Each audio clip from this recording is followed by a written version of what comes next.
অক্টোবরের 2 তারিখ থেকে বিক্রি হওয়া শুরু হবে পোকো C31 এই ফোনটি। এই ফোনটি কিন্তু সম্পূর্ণ একটি বাজেট সেগমেন্টের ফোন হতে চলেছে। একদম কম বাজেটের মধ্যে এই ফোনটি হলেও এটার মধ্যে কিন্তু দেওয়া হয়েছে ভালো মানের একটি প্রসেসর, মোটামুটি ভালো ক্যামেরা এবং ব্যাটারি ব্যাকআপ। অল ওভার দিক থেকে এটা কিন্তু বাজেটের মধ্যে খুবই দারুণ একটা ফোন হতে চলেছে। ভিডিওতে একদম ক্লিয়ারভাবে আপনাদেরকে ধারণা দেওয়ার চেষ্টা করব এই ফোনটির সম্পর্কে এবং পোকো C31 এই ফোনটি কবে বাংলাদেশে আসবে এবং কেমন দামে আসতে পারে সবকিছু যেহেতু জানাবো, অবশ্যই ভিডিওটি না টেনে একদম শেষ পর্যন্ত দেখবেন। আর ভিডিওটি দেখা শেষ হলে অবশ্যই একটি লাইক দিতে ভুলবেন না। নিয়মিত এমনই সকল ভিডিও পেতে অবশ্যই চ্যানেলটিকে সাবস্ক্রাইব করতেও ভুলবেন না। তাহলে আর বেশি কথা না বেরিয়ে চলুন ভিডিওটি শুরু করা যাক।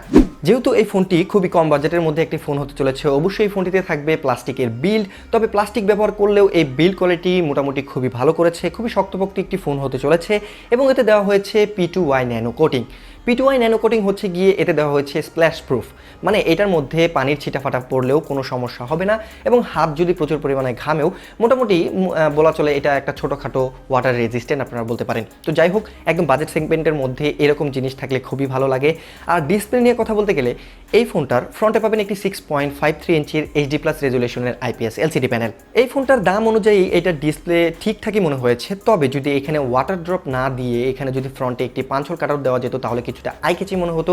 কারণ সবাই কিন্তু কম বাজেটের ফোন হলেও এখন কিন্তু একটা ট্রেন্ড রয়েছে যে ফ্রন্টে ডিসপ্লের মধ্যে একটা পাঁচল কাটআউট থাকবে।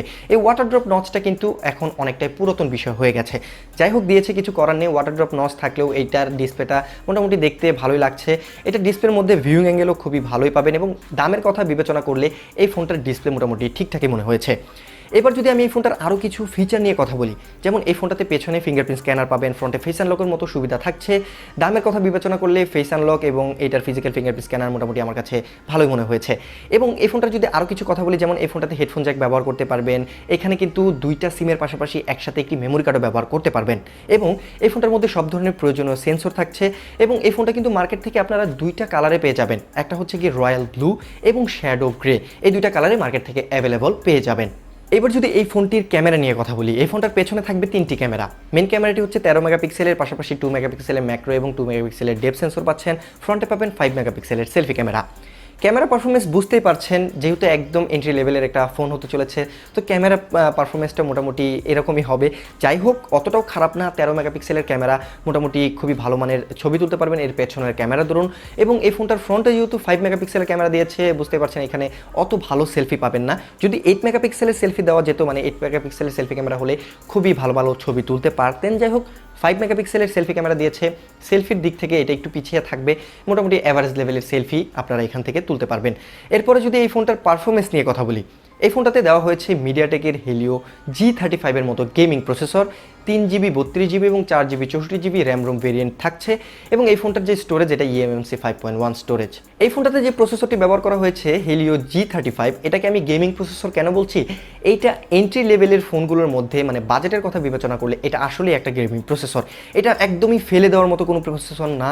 এই প্রসেসরটির পারফরমেন্স খুবই দারুণ। এটা 12 ন্যানোমিটার আর্কিটেকচারে বিল্ড করা Octa-Core প্রসেসর, যার 4টি কোরের পারফরমেন্স হচ্ছে গিয়ে 2.3 GHz রান করে এবং এতে পাওয়ার ভিআরের একটা পাওয়ারফুল জিপিও রয়েছে, মানে টুকিটাকি গেমিং পারফরমেন্সও ভালো পাবেন। যদি গেমিংকে টার্গেট করে এই ফোনটা কেনেন তাহলে অবশ্যই 464 ভেরিয়েন্টটি কিনবেন, 332 একদমই কিনবেন না। তবে নর্মাল ইউজের জন্য 332ই এনাফ। এবং আমি যদি এটার গেমিং পারফরমেন্স বলি, পাবজি এবং কল অফ ডিউটির মতো হাই গ্রাফিক্সের গেমসগুলো লো গ্রাফিক্স এবং লো ফ্রেম রেটে মোটামুটি ভালোভাবেই খেলতে পারবেন যদি 464GB ভেরিয়েন্টে কেনেন। তবে ফ্রি ফায়ার বা 2D গ্রাফিক্সের নর্মাল গেমগুলো মোটামুটি ভালোভাবেই খেলতে পারবেন। তবে গেমারদের জন্য কিন্তু এই ফোনটি একদমই না, কিন্তু যাদের বাজেট একদমই টাইট, এই বাজেটের মধ্যে যদি আশেপাশে অন্য কোনো ভালো ফোন খুঁজতে থাকেন তাহলে কিন্তু এই ফোনটা আপনার একদম চয়েস লিস্টের মধ্যে রাখতে পারেন। মানে মোটামুটি গেমারদের জন্য এই ফোনটা পারফেক্ট হবে, মানে বাজেট যাদের একদম টাইট তাদের জন্য ঠিক হবে।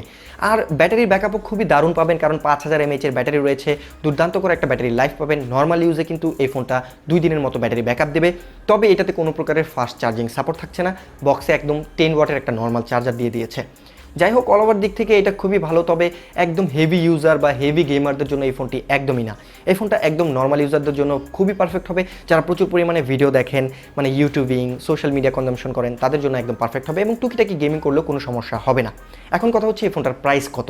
এই ফোনটা ইন্ডিয়ার বাজারে দুইটা ভেরিয়েন্টে লঞ্চ হয়েছে। এর 332 লঞ্চ হয়েছে 8500 রুপিতে এবং 464 লঞ্চ হয়েছে 10500 রুপিতে।